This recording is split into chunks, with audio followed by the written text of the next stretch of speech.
Yeah, unfortunately, those metrics are getting worse here in North Carolina and across the country, but we want to keep things in perspective. This is how much of the particles of the virus was detected last week, 36 million. Now, this is about 8 times higher than what we saw at our lowest point this year. That was about in mid-June.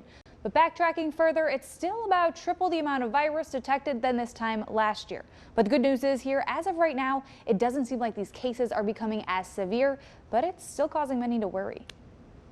I'm terrified because I don't want this to happen again. Wake County resident Sarah Dawson works at a local library. I'm considering going back to wearing a mask indoors all the time. She says the increase in cases has her worried, but she can't afford to not go into work. Oh, absolutely not. I got to make my rent somehow. Local healthcare workers are already seeing an impact from the increasing metrics. As the cases have gone up, not only are the patients showing up, but the staff are calling out. So this is kind of going to be an eternal problem.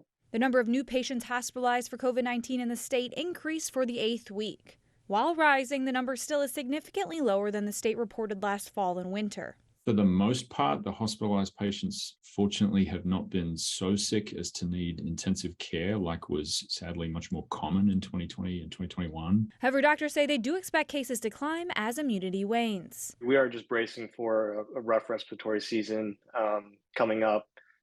In terms of COVID, we have seen at UNC hospitals an uptick in percent positivity of COVID tests being positive. That's why doctors are urging all to get an updated booster shot when they hopefully become available this month.